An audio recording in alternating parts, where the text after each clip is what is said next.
goodwill beginner.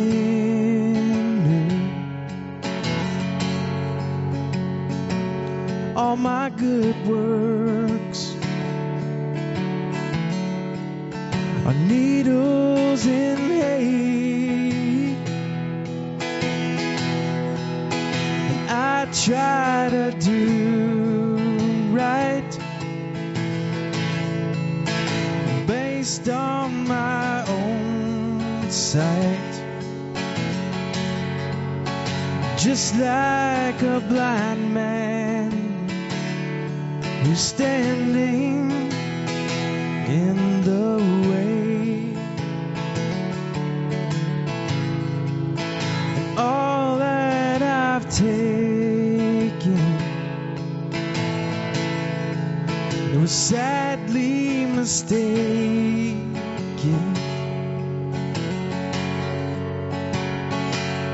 to bleed for my own, for my sake. Now everything I have was stolen or borrowed. All that I've taken is much more than I can take.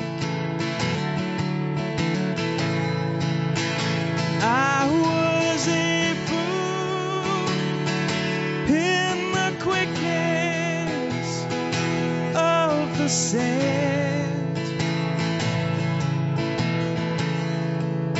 and I was a leper trying to save my own skin. But now I'm a man who knows where I stand on the rock of ages. That's where I stand. Lord, you bore my refuse, and you are my refuge. You gave up everything when you threw it all away.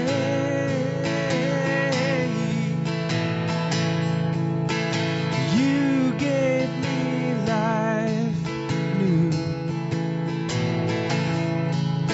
You carried my weight through the evening to the morning and to the day. I was a fool in the quickness of the sand. I was a leper trying to save my own skin. But now I'm a man who knows where I stand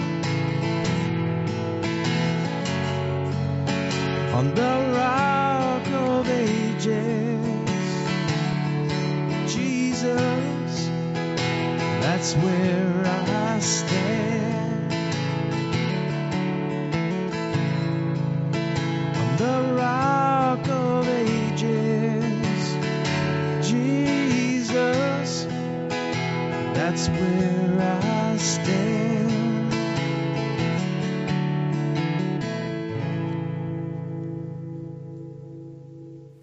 Alrighty. Welcome to Calvary Chapel Greenville, Texas. Possibly one of the funniest places in Greenville. Is that right? No? Okay. When somebody gets the giggles, it's so easy to keep it going. I have 3 daughters. Yeah. It's just going to keep going, man. Just going to keep going. So, anyways, that's all right. We're going to do some jokes tonight. We're going to keep it rolling, keep it moving. She's going to not have to do sit-ups for about a week or two, right? All that laughing, ha ha ha, works your stomach. Anyways. Oh, sit-ups. I think it's sit-ups. No crunchies, no sit-ups. You'll be good. Alrighty, things that are going on. Women's ministry. That was yesterday, but we're going to do it again next Tuesday, so we're pretty excited about that. That is Tuesday nights at 6 p.m. here at the church. And so, do what? What? It's going to be extremely cold next Tuesday. Well, we'll figure something out. We talked about, like, if we were going to try to do the men's thing last week, we were, because of all the weather that came in. Do it up there on the stage where the heater is, right? I don't think the heater up here works. I have to go check it. Well, At least I haven't messed with it. They say it's warmer up here. Well, these lights aren't the high-powered lights. They're LED, so it doesn't get warm the same way. Sorry, our cheapness. It's warmer up here than that table right there. Okay. So, ladies, however you want to do it. I don't know. We'll figure it out. Yeah. Wing it. Tuesday, 6 p.m., hinging on weather perhaps. First Wednesday coming up, that next one coming up is February 5th, and that'll be Don. He's going to be teaching on baptism. So we're excited for that. After that, well, actually, right now we're in the book of Ruth. We're in Ruth chapter 2 tonight. We won't be in Ruth for a super long time. There's only 4 chapters in the whole thing. Hopefully the pouring of water doesn't come through sound-wise. I was running late today. I apologize. Yeah, kind of. Was this funny? I think she's going to be non-functional the whole way through. That's okay. So for those of you in TV land, Ashley, I don't want to name names. Is that too much? Did I say too much? Okay. Anyways, it's just so funny. All right, men's prayer, that's every Friday at 6 a.m. It still won't be super frozen by... She laughs out loud, it kills me. So men's prayer every Friday at 6 a.m., so we'll be here for that. Shouldn't be bad weather this Friday at least. Maybe next Friday we'll have worse, I don't know. Men's breakfast. That will be coming up on January 25th, which will be not this Saturday, but the Saturday following. And no, we will not go to Garland for this time. All right. Fellowship meal coming up February 2nd. Theme, Italian food. And currently on Sunday mornings, we're taking the longest, deepest dive through the book of Jude. Hopefully you guys are appreciating that. Is it good? Are you breathing now? Are we good? Breathe. This says you breathe. Ha ha ha ha. All righty. So there's all the things that are coming up. We're in the book of Ruth tonight. We're in chapter 2. We made it all. Actually, we didn't make it all the way to chapter 2, did we? No, we didn't. We made it almost to the end of chapter 1.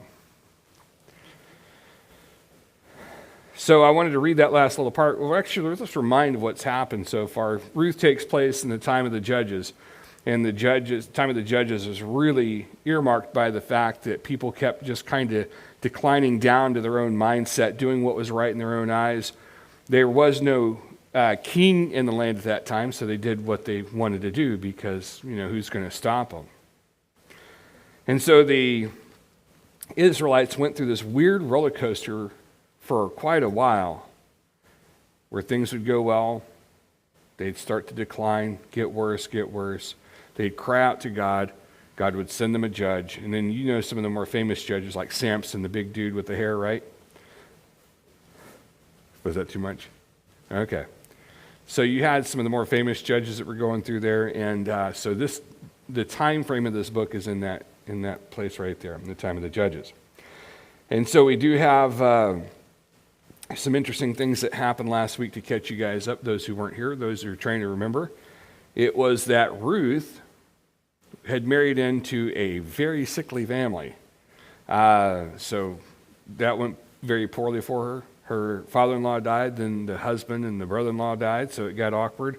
And now it's just her and Naomi. They're over in Moab, a place they shouldn't have been to begin with. It's Toilet Town. We remember that from last week, right? Who was not here last week? Just a couple of you, so that's okay. Go back and watch last week's. It's going to be easier than me reteaching last week and then teaching this week again. So, but anyway, so there they are. All these things are going on, all the problems, chaos, and so Naomi is ready to head back home. She's heading back to Bethlehem. And it's not been a good time. She's lost again her husband, her 2 sons. It's just been a really rough time. And so we catch back up to her, and actually we're going to end chapter 1. It's more or less punctuating what was last week. And I was looking at it thinking, well, I could really go in depth in some different parts here, but it's not going to be beneficial to the rest of the way, so we're just going to do it this way. So Ruth chapter 1, verse 19. I don't know if did I put that in there? I put that in there, okay. Ruth chapter 1, verse 19 through 22. We're basically just reading this to catch us up. So the 2 of them, that would be Naomi and Ruth, went on until they came to Bethlehem. And when they came to Bethlehem, the whole town was stirred because of them. And the woman said, "Is this Naomi?" She said to them, "Do not call me Naomi. Call me Mara, for the Almighty has dealt bitterly with me. I went away full, and the Lord has brought me back empty. Why call me Naomi when the Lord has testified against me, and the Almighty has brought calamity upon me?" So Naomi returned, and Ruth the Moabite, her daughter-in-law, with her, who returned from the country of Moab, and they came to Bethlehem at the beginning of barley harvest. And so now they're in the springtime. And I say that because that's what the commentator guy wrote down and said, okay, because I don't know when barley harvest happens in Israel, so I'm just going to go with what that guy says. But they came back at just the right time. It's barley harvest time. And, it's interesting. When it's harvest time, that means you're getting the produce or the grains or the whatever it is in the field. You're getting them out. And you can bring them back, and of course you'd want to sell them or process or whatever you're going to do with those items. And so that's the time that they came back. And it's kind of a really, so let's just say that it's in God's timing the way this has happened. And you're going to see the hand of God moving in the life of Ruth in this chapter. Now, a lot of times, a lot of people would actually look at this book and they would say, well, this is kind of a beautiful love story. Okay, that's fine. It is a love story to some level. And the love interest in here would be Ruth, and of course the book's named for her. And then the other side of that would be a guy named Boaz. We're going to find and meet Boaz tonight. And you think, well, wait a second. You're giving the whole story away. That's right. We're not going to talk about in-depth stuff tonight. Just know that that's kind of looming on the horizon. That'll be that the theatrical irony. There you go. Or situational irony where we all know what's about to happen, right? And we know how it's going to lay out. But now we're going to watch that from even the perspective of knowing that it's going to happen and just keep our mouths shut and watch the people interact and do the things they're going to do. So now, chapter 2. The water is very cold. Thank you so much. It just works. Ruth chapter 2 and verse 1. And it says, "Now Naomi had a relative of her husband's, a worthy man of the clan of Elimelech, whose name was Boaz." Now, Boaz is an interesting person. We know that. He's not really mentioned anywhere except for right here in the Bible. Other than the genealogies that you'll find in Luke and the genealogy you find in Matthew, so you'll see him mentioned there. But otherwise, you don't really see any other mention of Boaz. Now, we find out that he was the grandson of Rahab. So he comes from a sketchy past, right? But he's an upright guy, all the things that go with that. And there's one other place that I found in the Bible where you find the name Boaz, and they name 2 columns or pillars in the temple Boaz, and it's strength, right? So his name, by some speculation, let me say, is strength, or in the one guy. So I looked at trying to find what was really the meaning of it, and people disagree, but I kind of, this is about the average of what they came out to be. It's likely in him, and that would be the bow, and then might, like power, and the OZ. So when we meet Boaz, which we'll meet him here in a minute, he'll just be this nice guy. He's a nice guy who happens to really believe in God. He's going to be a picture or a type of Christ as we go through this. He is, the Hebrew word for this is Goel, but that is the kinsman redeemer. He is the kinsman Goel. He is the kinsman redeemer. He is going to be the redeemer in the story. So you'll see that. And that's why a lot of people look at this like it's a love story. Let me throw this out there. This is a picture of Christ in the church. If you want to associate it with a fantasy story about romance and all that stuff, just remember that that's not what it's about. Make sense? So while that element is there, and for sure it's right there, and I think, being the marriage of husband and wife is a picture or type of Christ and the church, then we can say, okay, well, that kind of makes sense. And if you think about it, it's like, well, Jesus draws you in, right? He comes and he talks to people. And you say, well, no, I've never seen Jesus come talk to me. But you've heard somebody talk about Jesus before, right? At least this guy, if no one else. And so if I'm the only person who's ever talked to you about Jesus, which I would find quite shocking, but if that were the case, then know that God sent me to you to tell you about Jesus. Okay? If you've heard it from 500 other people before and you're now hearing it again, one more time, know that God sent me to tell you guys about Jesus.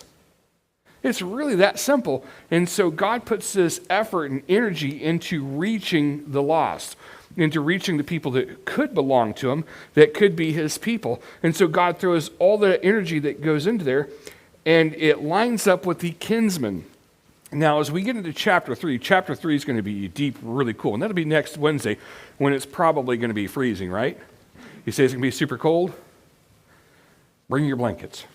Bring space heaters, whatever we got to do. We'll figure it out. Maybe we'll come in here and turn the heaters on early or something like that. I don't know. But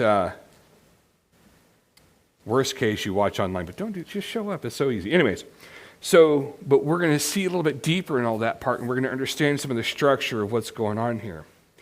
And so here we have Boaz, the kinsman or the near kinsman. And so he's more or less he's a special family person. So a kinsman is somebody who's related to you, right? So this is so easy. So I could you guys just take over. I'll be good. Let's go to verse 2. You ready? And Ruth, the Moabite, toilet town girl, said to Naomi, "Let me go to the field and glean among the ears of grain after him, in whose sight I shall find favor." And she said to her, "Go, my daughter." Now, in verse 2, you don't really see a real clear path of what's happening here, but you see some understanding by Ruth that you're going, well, how does she know this stuff? So the how does she know stuff is because she wasn't necessarily raised in Bethlehem. She wasn't raised as a Jewish person in Israel. She was raised in Moab, and they have a different mindset to many things. You'll find that God has a heart of charity for people. And what you will be surprised by is it's not how we do it. If we switched our way of doing it to God's way, you would see things move in a very interesting manner.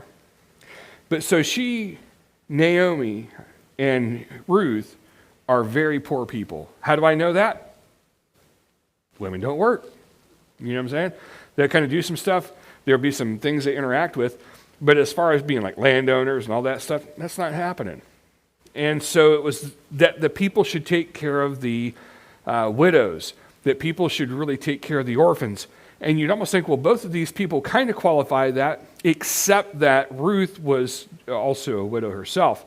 So it's not exactly clean right there. But you see what's the setup of it is that they are people who are poor. They don't have anything. And we talk about, well, we're poor here. It's like, I only got 2 cell phones and a 4-wheel drive or whatever. It's like, that's different, man. We see wealth very differently than they did back then. When I tell you she's poor, it's like, if she didn't do something, she ain't eating, right? I mean, she's just super starving. And so God put provision in the Bible. God put provision in the law. He wrote it through the hand of Moses, and we find it in Leviticus 19. In Leviticus 19, verse 9 through 10 says, "When you reap the harvest of your land, you shall not reap your field right up to its edge. Neither shall you gather the gleanings after you harvest. And you shall not strip your vineyard bare, neither shall you gather the fallen grapes of your vineyard. You shall leave them for the poor and for the sojourner. I am the Lord your God." So who are you leaving this for? For the poor and the sojourner. And what are you doing exactly? You're not getting every ounce of food off of that field. We have compartmentalized things in the United States. You don't find many farms like between here and Dallas. Have you seen many farms there? Not many, right?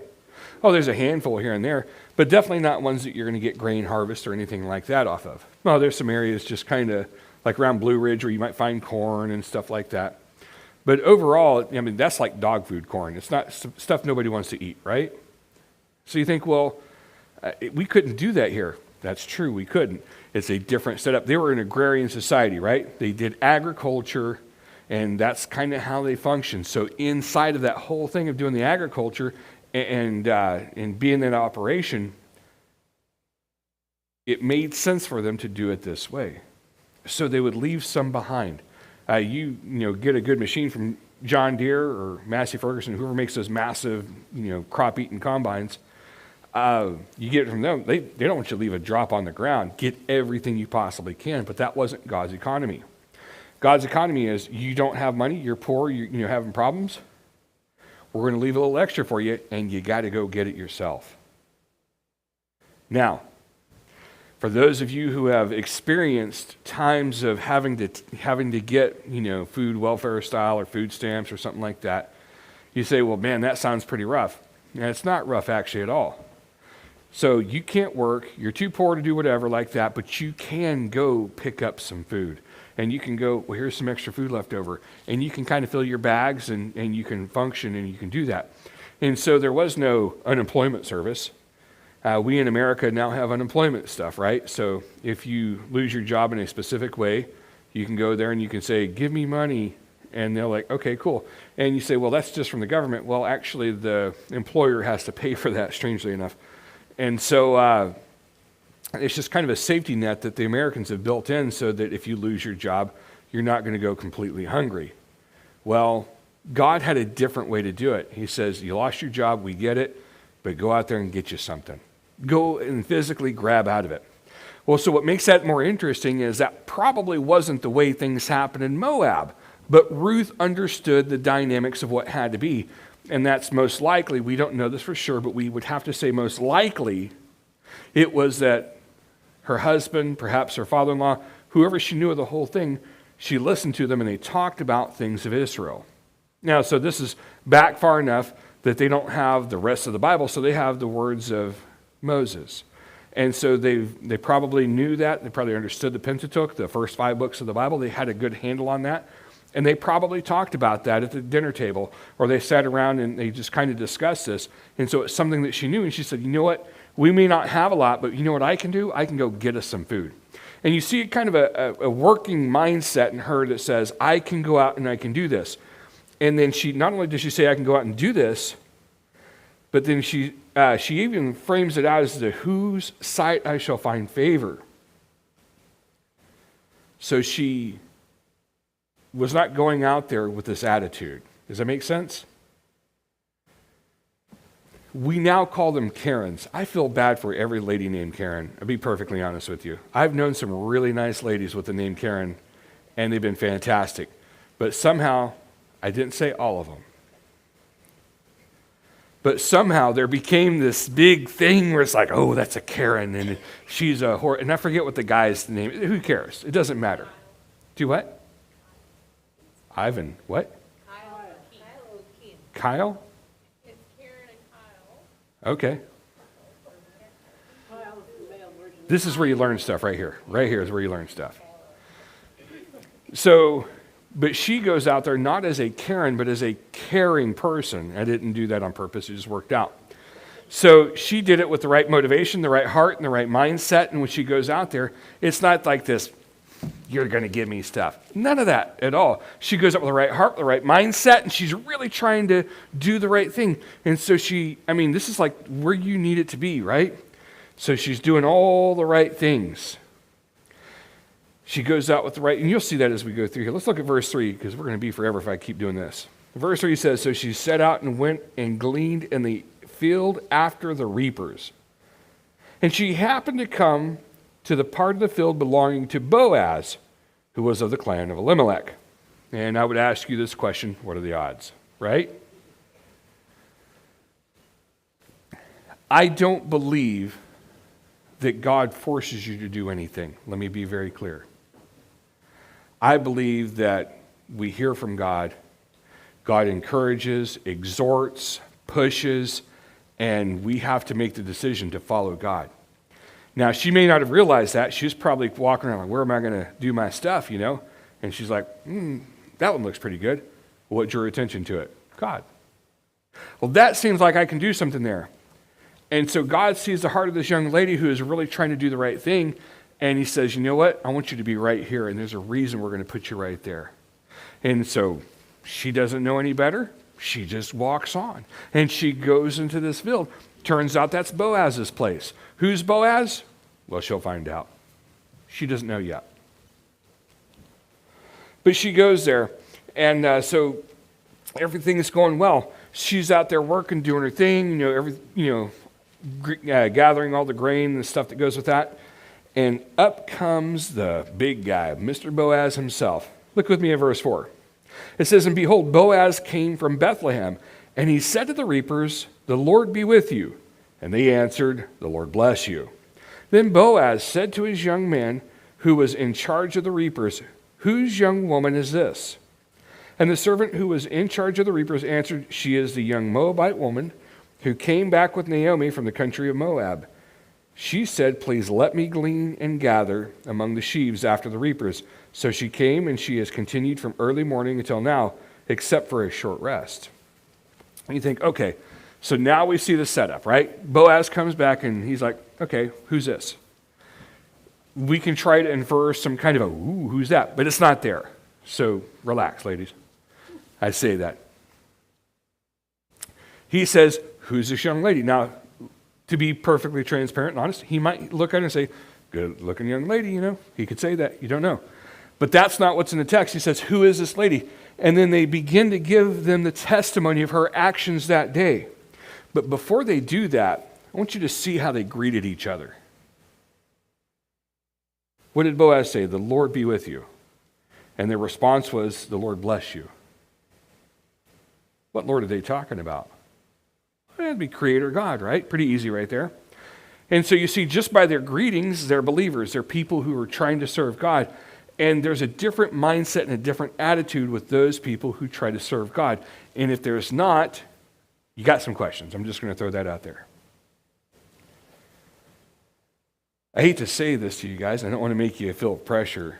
But if you tell people you're a Christian, you're a believer and all that stuff, it kind of changes the expectations that people will have of you.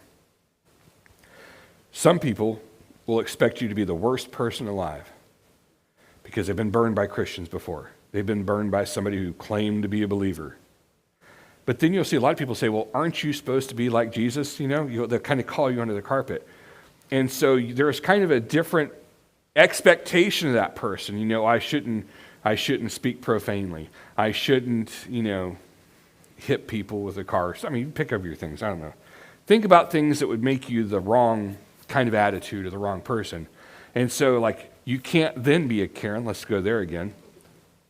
You can't chew out the manager. I can't believe that. You can't do that stuff. Maybe you want to. I think it's so that people whip out their phones on you, YouTube stuff. They'll call you out for not being a Christian pretty easily, pretty quick. There's a different mindset that comes with being a believer. I was interested. There was this guy's become very famous recently, but this guy named Wes Huff had a loose debate with this guy. And throughout the entire thing, he was so cordial and nice and pleasant. The guy left the debate, informal as it was, early, angry as he could possibly be, and just couldn't stand to be there 1 second longer. And not once did this young man, and he is a young man compared to me, but not once, why am I getting old? Anyways, but this young man, not once did he say one vile thing. He said, "Oh, now, what's your facts for that?" And it's just so pleasant, so nice. But he had the right kind of a mindset, the right heart, the right tenor, and all that stuff for a believer. And so you kind of see that that's what we're supposed to be, right? That's the people. We should be nice. We should be loving. We shouldn't be talking trash. It's easy to talk trash, isn't it? It's so much easier than just being nice. So these people have that. Lord be with you, Lord bless you. But he goes to the young man in charge of the reapers. Who is this? Whose young woman is this? Now, the testimony that this guy gives is pretty remarkable. She is the young Moabite woman who came back with Naomi from the country of Moab. I want you to notice something interesting. There is a division, okay, a cultural division. You'll find that she's always referred to as the Moabitess or the Moabite woman. We remember that God's not very favorable towards Moab, and we remember the lineage of Moab. And if you weren't here Wednesday, you ought to go back and understand that. It's a cool one. But so there is a division. You say, well, that would never happen in today's society. Yeah, actually it would. They say, well, if you don't divide over race, you divide over we'll find some way to, we hate people from Oklahoma. We're in Texas, right? So you get that. Like, well, can you tell the difference between people from Oklahoma and people from Texas? And that turns into jokes, I'm sorry. But you look around and there, people try to find a reason to divide over anything, Why is Texas so windy? Anyways, I can't go there. Oklahoma. Anyways, so there's always going to be some kind of division that we divide up over. She came from Moab. There was some opinion about the people of Moab. They're just like, oh, yeah, that's the Moabite girl that came back with Naomi. When she came to talk to them, though, she presented herself well. She says, please let me glean and gather among the sheaves and reapers. She was courteous. She was nice. She was respectful. She was all the things that you need to be. And please, let me come and do this. And then not only did she have that attitude when she came in, but her actions spoke the rest of it completely out. Because then she gets right to the task, and she stays with the task except for that short period of time where she took a rest. That was the only time. But otherwise, she was moving, hustling. She was trying to get all this stuff done. She's working. And what was the reason she was working? Because she's hungry, man. She's poor. She got nothing. There are these people, you've never seen them before. I'm going to tell you about something you've never heard of or seen before, right? You pull up to an intersection, you'll see this guy with a cardboard sign, and they're always begging for money. And I look at most of them because I've seen enough TV exposés where they follow them to their car, they drive away, and they go to their apartment and stuff because they've got, this is their income. That's how they make their money. But every now and then you find a legitimate poor person or somebody who legitimately is in that state and they need help and all that stuff. And for those people, you find compassion. And if you're my wife, then you move them into our house. But that's another story. That's not an advertisement for people to come over. I'm just saying. But we had a family one time. Some of you all remember that family that showed up.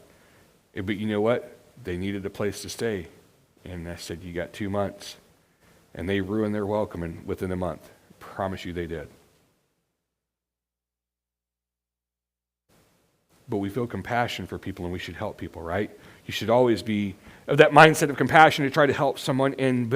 So when she came in, she's doing the right thing. She says, please. And when it comes time to work, she's laboring, she's pushing, she's doing all those things. And so there's no doubt that you say, look, this is somebody we're going to help out. But now Boaz is going to introduce himself to Ruth. It says here in verse 8, then Boaz said to Ruth, now listen, my daughter, do not go to glean in another field or leave this one, but keep close to my young women. Let your eyes be on the field that they are reaping, and go after them. Have I not charged the young men to touch you? And when you are thirsty, go to the vessels and drink what the young men have drawn. And so Boaz isn't giving her extra anything, okay? He's not giving something that he can't afford. He's saying, you're already in the process of doing this. I'm going to make your life better and easier by simply just letting you be here and really engaging in you being here. You will find people are more willing to have somebody come in and be there and work with them and all these things if they first start off with a real good willingness, right? It's like it's not even work to you. Like, well, these guys are just there, and yeah, it's costing me. It's not really costing me anything. Those people are working for it.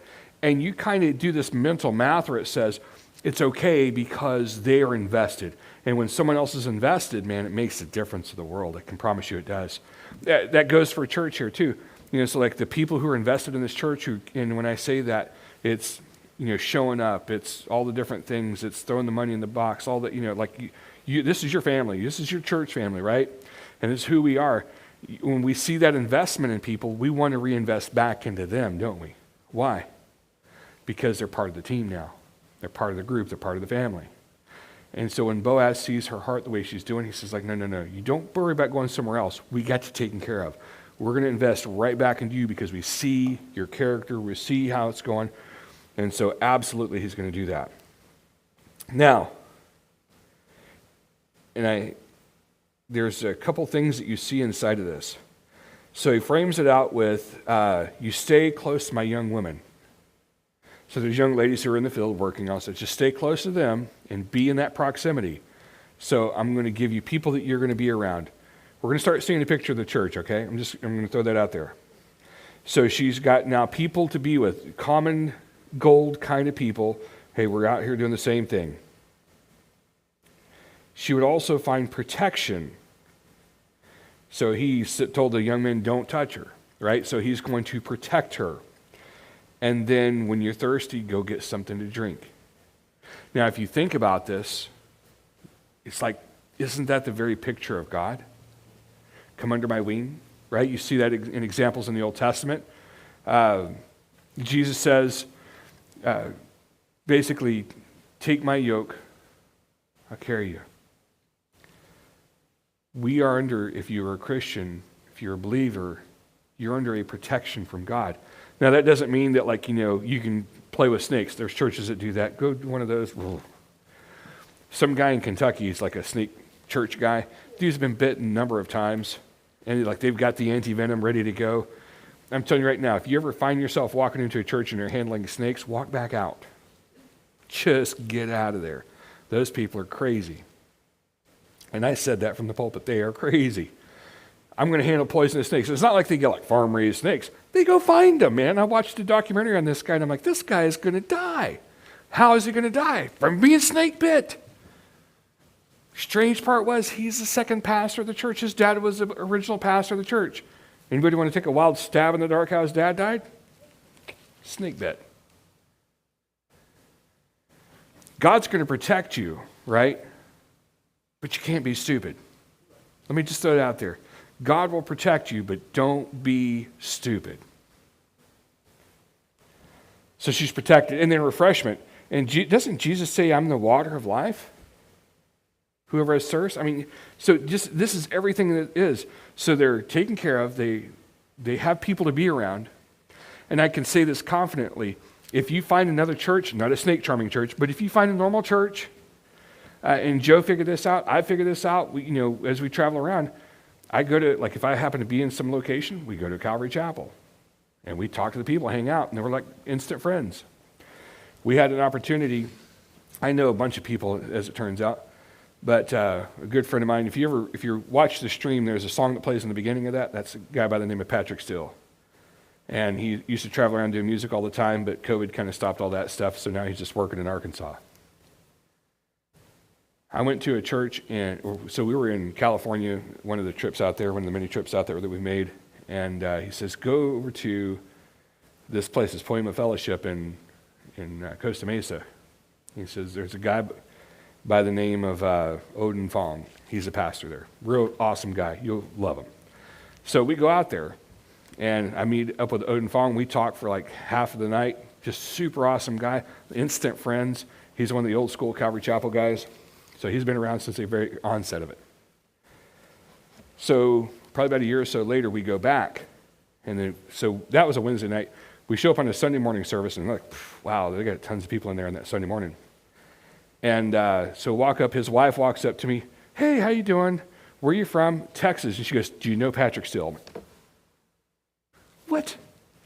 They remember Patrick. He's an interesting guy. You'll love him if you met him. But they remembered him. And so it was like instant connection, instant family, instant awesome, right? Oh, in Texas. And this time, the kids were smaller and all that stuff. And so we're just talking back and forth. And like, man, you guys are so... And it was just a difference of night and day because we came into a family that just really was like, hey, man, we love you. What's up? And they were offering donuts and stuff. So, I'm in, right? But just a real nice group of people. And I've been to many churches, and, like if I'm traveling or working out in different areas or something like that, and just pop in and it's instant fellowship. It's instant friendship, unless it's a snake charming church and I'm back out the door. See, I got my standards, okay? I'm just saying. Even the churches that are kind of sketchy and weird, and they don't teach the Bible correctly, you'll still find people who belong to Jesus in there, and you still have a connection. And then, of course, the other sides of that. So Boaz is now offering Ruth these things that you come, you just stay here with us, and this is how things are going to be. That's kind of cool. I like that. She's impressed and knocks her over, right? So it says in verse 10, and then she fell on her face, bowing to the ground, and said to him, why have I found favor in your eyes, that you should take notice of me, since I am a foreigner?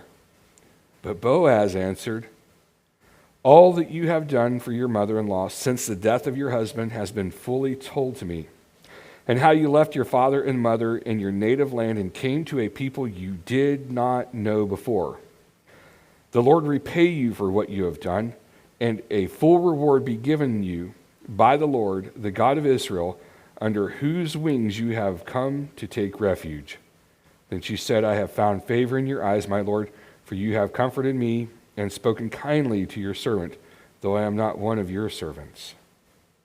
And so you see this really amazing exchange. She notices, I'm a Moabitess, right? She knows that. She's no, are you kidding? Why don't you like me?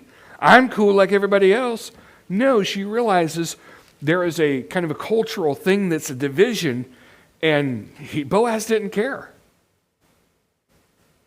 I think that should be one of the first things. There's division all around the world. When you go across somebody who's from another country, from a different culture and all that stuff, it shouldn't bother you that bad. There's going to be some cultural differences, don't get me wrong. And they're going to think you're crazy or weird or stupid or something, but it's not our place to treat them in that same way. He treats her with kindness. He treats her with compassion. Now, it's not just one-sided. It's almost transactional because he's watched her and he saw the character of Ruth.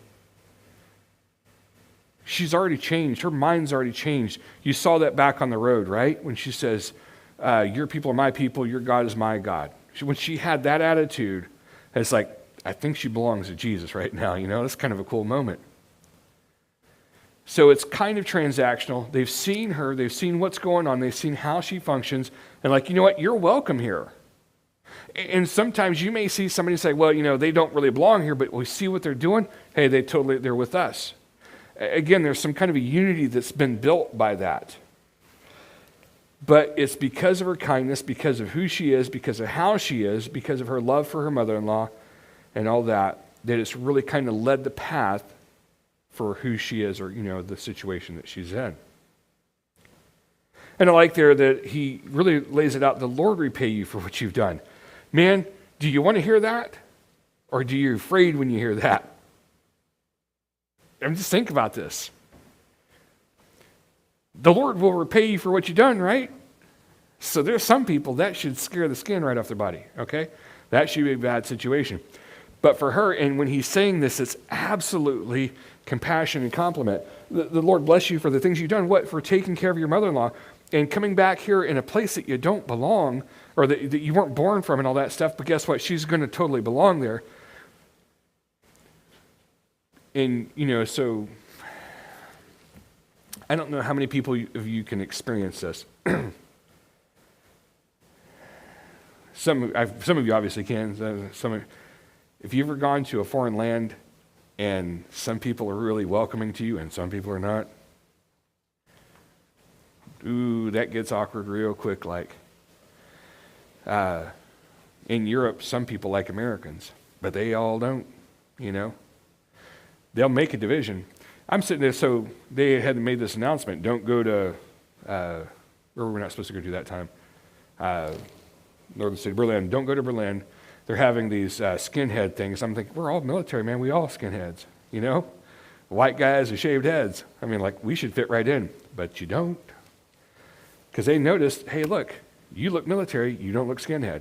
And I don't know, I didn't go to the rallies because I was told not to, and it was pretty much guaranteed death if you did, so they didn't welcome us. They didn't like us. We were the Americans. Bummer. I've had some people that like, oh, I met this guy at a fest one time. He goes, oh, you're American. That's so good. I'm like, okay. My grandfather's from Texas. I'm like, ooh. World War II, I got you. All right. Things happen in war. I don't know what to tell you. So some people are happy to see you. Some people are not. But when you're not welcome, right? Can you feel it when you walk through the door and you're not welcome? 100%.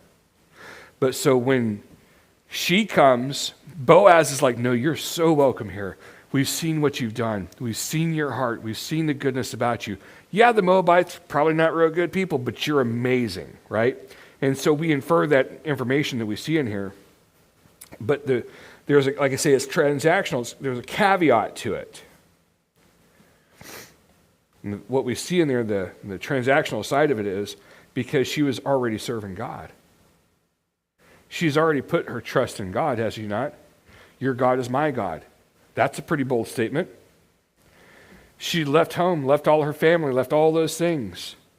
She left the things that she knew for the things she did not know. And she was probably in great standing in Moab, but she was dedicated to the mother-in-law. And there's no doubt, again, I say this because I believe this. I'm confident that the husband, the father-in-law, the mother, they're all talking stuff about Genesis, Exodus, Leviticus, Numbers, and Deuteronomy. They're talking about the Pentateuch. This point, this has not yet been written. So Judges hasn't been written yet. That'll happen. So there's only 5 books that they can go by. And I'm sure she's heard all those. She was with people she didn't know. She had a humble side to herself. To be humble simply means to be honest about who you are. So if you're really good at something, but you're really bad at other things, if you'll simply admit what's true, even though it sounds odd, well, he says he's a really good basketball player. Well, probably he is, right? If he's a humble person, well, I'm really good at basketball, but I've got that ability. I'm not that guy, just so you know. I know you're thinking, but no. But, people recognize who they are for what they are, and they say, this is who I am. These are my shortfalls. This is a place where I don't add up. And she had that. Hey, of course, she just saw it because she was the outsider, and she knows she doesn't belong, but she's just been so blessed by this. But in that whole transactional thing, especially with Boaz, she's now found a place that she's not only accepted, but now protected. Going on to verse 14, it says, and at mealtime, Boaz said to her, come here and eat some bread and dip your morsel in the wine. So she sat beside the reapers, and he passed to her roasted grain, and she ate until she was satisfied and had some left over. And when she rose to glean, Boaz instructed his young men, saying, let her glean even among the sheaves, and do not reproach her. And also pull out some from the bundles for her, and leave it for her to glean, and do not rebuke her. So not only do your normal job and let things be there so she can come after, but leave some extra for her. See, she's being taken care of. She's under that protective wing, the protective arm of God. She's being protected, not because she's, yelling at people and forcing the protection, but because she's simply serving. And he's like, you know what? I love the heart. Everything I see about her, she's solid people. Is there an interest physically? I can't say there's not. You say, well, he probably wouldn't help an ugly girl. That's probably true. I don't know. I'm just being, anyway, so. Had to get you laughing again. He cared, he saw, and she was that person. So he shows forth favor and kindness. And it works out because in verse 17 it says, so she gleaned in the field until evening. Then she beat out what she had gleaned, and it was about an ephah of barley. Thank you so much. And she took it up and went into the city. Her mother-in-law saw what she had gleaned. She also brought out and gave her what food she had left over after being satisfied. And so it's like she doesn't have a small amount of food. She's got a chunk of food, right? She's done really well. Boaz is not going to go broke by losing a little bit of food. He's just not. They're losing a little bit of the barley. He's not going to be, I can't believe I lost it. He gave her extra, man. Like, she can have this, and it'll help her so much. So we see, not only did she work hard, but she got promoted, if you will, right? So she was doing the things she's supposed to be doing. Boaz was like, just give her more, man. Make it work out for her. Because it's not like he's not giving something to somebody who's just like, please help me. She's out there working and just plowing through and doing the right thing. And so he does help her.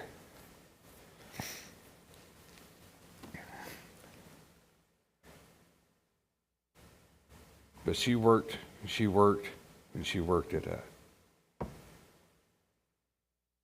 It should be an example for us.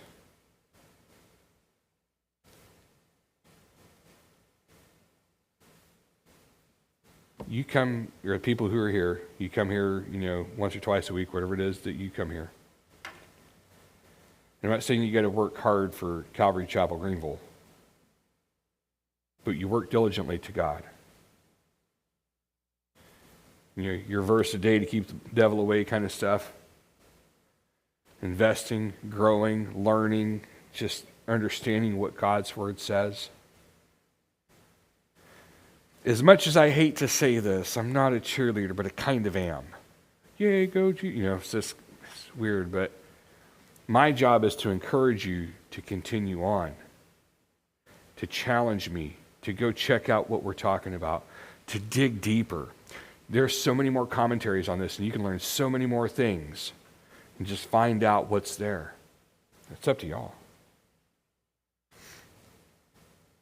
She paid very close attention.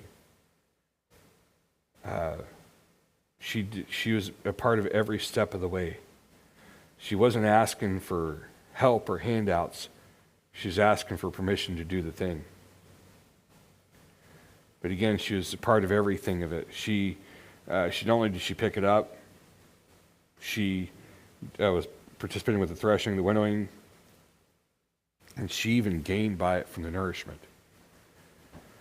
So it wasn't just like some random happenstance thing. She's really part of the mix now.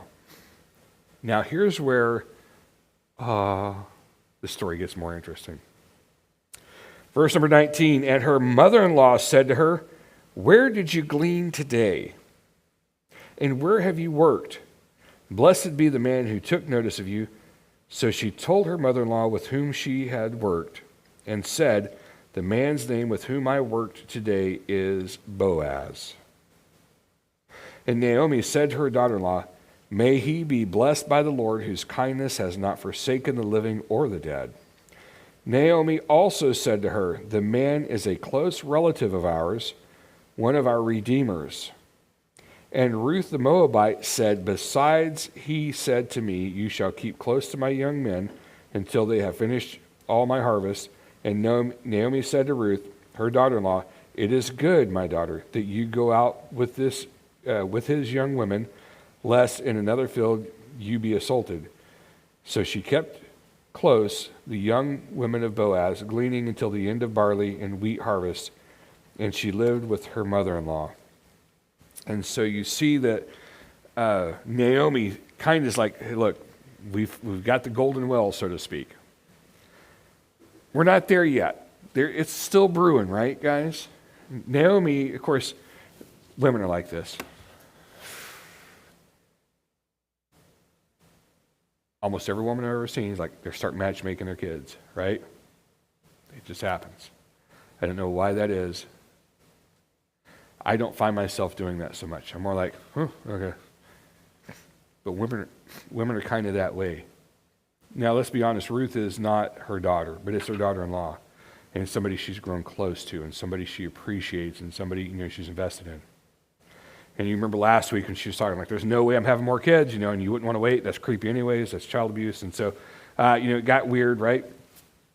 So she says the one thing in here that should have peaked up everybody's ears, bloop, he's a redeemer. He's a kinsman. See, that's going to be important. I don't want to take you all the way into next week. We really don't have the time to do so anyways. But the Redeemer can redeem her. But there's some caveats in there. The Redeemer has to be a kinsman. It has to be somebody who's related.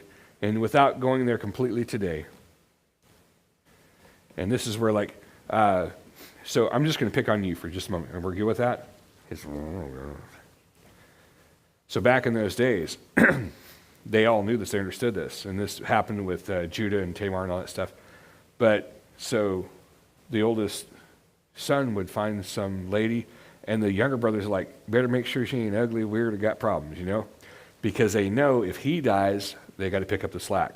Because now they become the redeemer to that young lady. And so you'd have, your brothers would be like, they'd be careful. You'd be like, man, they'd be helping you pick out. You know what I'm saying? That's how it goes. They're involved, man. They got some skin in this game, believe it or not. And maybe they don't. Maybe it works out perfectly fine. You get good old age and everything's awesome. But in those cases, a situation when it isn't, they're like, I don't think you should talk to her. She's kind of, she's got some problems, dude. We don't do that so much anymore because it's like, if that were to happen today. So let's move back into current times, right? So now you marry some young lady and they're like, we don't care, not our problem. Let her psycho mess. You know what I'm saying? That's kind of where they would be today. And so there's a difference that you see. But back in those times, it was important because you knew you could end up with this girl. Of course, old sickly and pining, I guess who's going to keep the other one? And it's not going to work out. And it didn't work out because he was sickly and he died, and it worked out. But the Redeemer had to be a kinsman or a near kinsman. You just have the giggles tonight, don't you? Okay, it's fine. The Redeemer had to be a near kinsman. And to make this understandable, we see that begin to happen as we're looking at from the perspective of the church or Christianity, and you say, well, we see the same kind of a thing with Jesus. Somebody said something, somebody proclaimed the gospel, you heard it, you're like, okay, I like that, I can track with that, I'm with this God, I can do this. And then you find that you have fellowship with other believers. Then you find all these different things are happening. So you see all this begin to happen, see all this begin to work, and then now we're tracking along. So you can kind of see a mirror or type of Christ in the church, which I hate to say this to you guys. If you're in the church, if you're a believer, you're part of the bride, guys. Don't let that affect your ego. But you're a part of the bride of Christ. And that's just a setup in the nature of it. You're never the bridesmaid, you're always I'm sorry, that's wrong. Anyways. But that's the picture and type of. Now,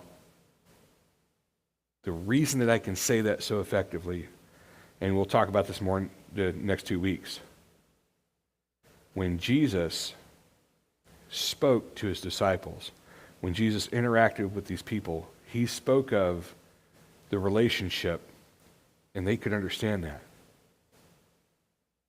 And that's how this becomes such a good, clear picture. Well, we didn't understand that, or they didn't understand that at the time of the Judges. They just thought, what a nice thing that Boaz did for Ruth, right? And this Ruth, she's an amazing girl. You'll find out she's probably pretty good looking too. You'll see that soon. Read ahead, find out, and then come back and we'll talk about it some more. That's fine too. I would encourage you guys to read all the time. But you see a type, there's a desire from Boaz for Ruth, and there is a desire from Ruth to Boaz. And so it's not transactional, but it kind of is. Because you look at somebody like Ruth, and there's nothing she could do. Not for herself, not for her mother-in-law. She didn't have the means, the capability, or anything. But you'll see it begin to function. You'll see it begin to work. I find this interesting because the parallel are the fantasy books that we call romance and so on like that. And the hero of those books typically is some, super wealthy person or some leader of some sort. And so it's like, well, that's kind of, I guess it's been stolen from the Bible, which, shocker, right? Women want a husband, a man who has capability, power, all that stuff. That's a desirable feature, right? In that same thread, Christians want a God, or people want a God who is not a weakling, who's not just some slacker. And we make fun of, as we look at some parts of the Bible where they talk about these idols that were there. And if you have to carve out God out of a tree trunk, plate him with gold, and when the bad things come, you got to pick up God and kind of get out of the place with him. He's kind of heavy, you know what I'm saying? Like, we don't got wheels, but we're going to tote God because we don't want him to get hurt. Who wants to serve a God that you got to get through the hard times? I want to serve a God that gets me through the hard times, because I can promise you, you guys may not experience this yet, but I can promise you you're going to have some hard times. You don't have them today, you'll have them tomorrow. You don't have them tomorrow, it'll be the next day. But times will come, and trials, and they'll hit you, and you don't want to be with a God that can't carry you through that stuff. Just the way it is. So, next week we'll continue this on, and it will become a whole lot more interesting, and you'll start to see some things, because as I've been, the study up for this has been just really blowing my brain as far as how so many pictures, so many types of that I missed the last time I taught through this. You guys, I think you'll love it. Let's pray and get out of here. Lord, we thank you this evening. Lord, we're thankful that you love us. We're thankful that you have made provision, that you made a way, and Lord, that you've pointed it out to us so clearly and so well. We ask for your strength, Lord, for your mercy, and that we could make it through this. Lord, that we could be your people, doing your thing your way. Lord, you gave us the perfect Redeemer in Jesus. And Lord, we are so thankful for that. Help us today, Lord, as we go through this time, that we can show that honor and that glory, that we can be like Ruth, just absolutely serving right there for you, Lord. Give us that heart and that mindset. Lord, we do thank you, we love you, and praise you, and ask all that in Jesus' name. Amen.